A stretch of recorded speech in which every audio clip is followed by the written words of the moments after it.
Hey guys, so today we're going to talk about something called isomers. So far, most of the molecules that we've looked at have been pretty small, but as molecules get bigger, there's different ways that the atoms can combine where you still get the same molecular formula. So, like it says there at the top, sometimes the molecular formula is not enough to figure out the shape.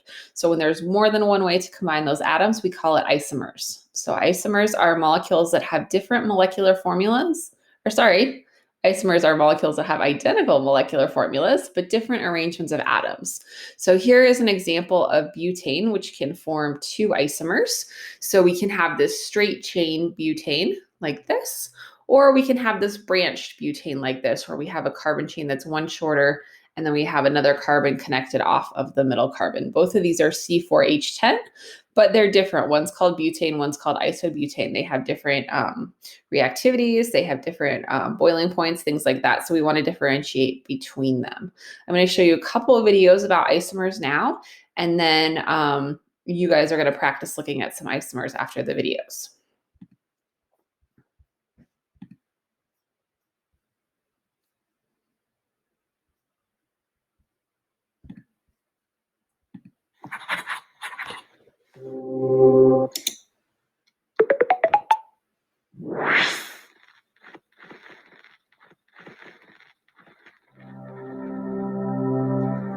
In this video, you will learn about structural isomers of the alkanes, what structural isomers are, and be able to give examples of isomers. Here are the formulae of the first four alkanes: methane, ethane, propane, and butane. And here are the structural formulae of the first three. Pause the video and draw out the structural formula for butane. I expect most of you have drawn a straight chain molecule like this. However, there is another way of arranging the atoms. It has the same molecular formula, but a different structural formula. These two forms of the molecule, C4H10, are called structural isomers. The longest chain in this molecule is 3 carbon atoms long, so we say it is a form of propane with a methyl group sticking to the second or middle carbon atom, so its name becomes 2-methyl propane. Do not be confused, it is still an isomer of butane because of the 4 carbon atoms. To make it easier to draw these structural formulae, we often omit the hydrogen atoms and just show the bonds connecting the carbon atoms, bending the chain so you can see where the carbon atoms are. Before we try to find more isomers, here is the story of lead-free petrol.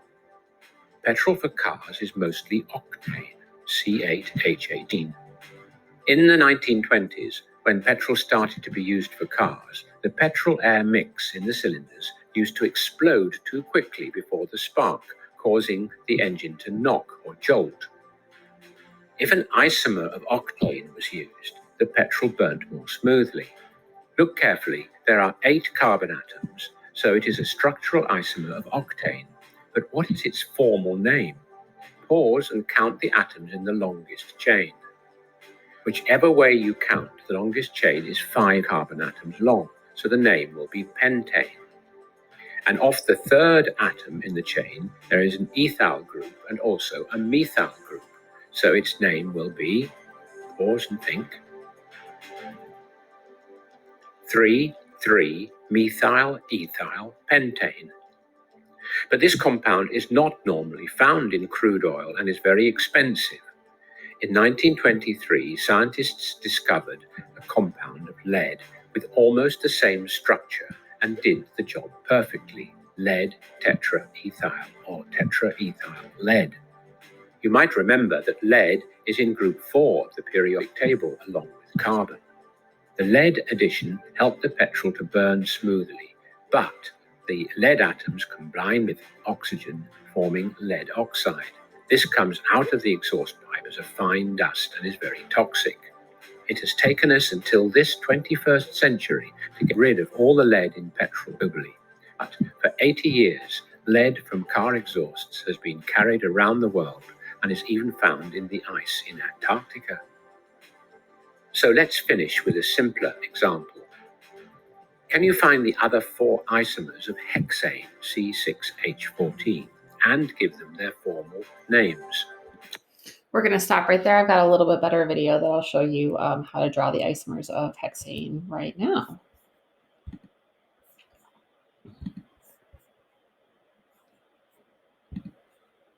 I don't even know why this is a question sometimes, but lots of teachers will ask you to draw all the isomers of C6H14. The first thing I'm going to do is just lay out a 6-carbon chain. 6 carbons, that's the C6. 1, 2, 3, 4, 5, 6, 7, 8, 9, 10, 11, 12, 13, 14 hydrogens. This is the first isomer of C6H14.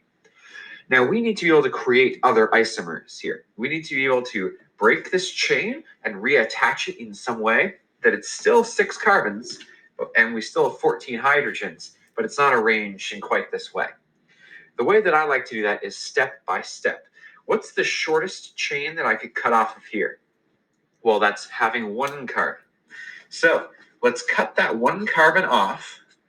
I now have a 5-carbon chain, but I have to reattach it somewhere.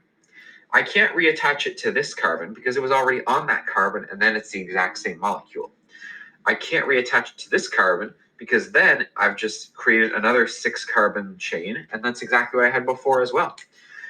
One of the isomers has the carbon sticking out here.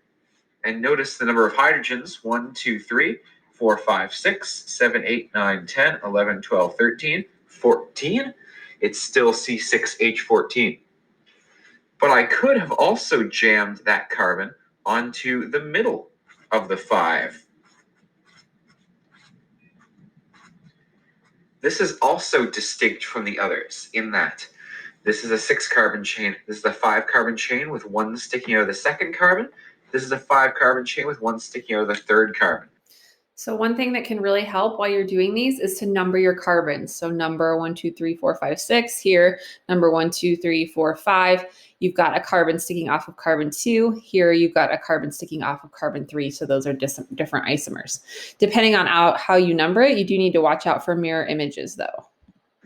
3 hydrogens, 4, 5, 6, 7, 8, 9, 10, 11, 12, 13, 14. Beautiful.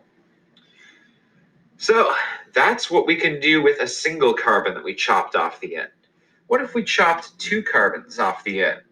We end up with a 4-carbon chain, and we need to reattach those 2 carbons somewhere along here. Well, the first way that I can see is to attach 1 here and 1 here. The longest chain here is still 4 long, but I have 2 methyl groups sticking out of it. 1, 2, 3, 4, 5, 6, 7, 8, 9, 10, 11, 12, 13, 14. Beautiful. Oh, I didn't attach it there like I should have. One other place we could try to attach this is maybe attaching it to one of the middle carbons. Again, we can't attach it to the end carbon because then we're just right back where we started here. But the issue here is you have 1, 2, 3, 4, 5 carbon chains with 1 sticking out of the middle. This is exactly the same as this, so that's not unique. Honestly, I can't think of any other isomers beyond splitting the 2 apart and attaching them to the middle. Because again, if one of them gets attached to the end, I now have a 5-carbon chain, and we've already taken care of all the 5-carbon chains. The last thing is maybe we could cut off 3. I don't know if this is going to work. Oh, hello. I botched that. There's another way to attach these together. You could have a 4-carbon chain and put both of those ones that you chopped off the end onto the same carbon. I would have been remiss to ignore that one. Again, the longest carbon chain you'll find here is 4 long, and the 2 carbons are attached to the same single one in the center. All right, last chance here. Let's see what we can do with a 3-carbon chain. What could I do to add 3 carbons to this that's going to allow me to say that that molecule is different from all the others? I can't just attach them here as a chain of 3 because then I have a chain of 5 and I already took care of all the 5s. I can't put one here, one here, one here, because then I have a chain of 4, and I already took care of those. I don't think I can do anything with that. I think these are the only isomers of C6H4. Let's name them while we're here. This is just called N-hexane. We're not going to worry about the names. So use that same process when you do the last question on the isomers worksheet where you're looking at the isomers of octane. Good luck.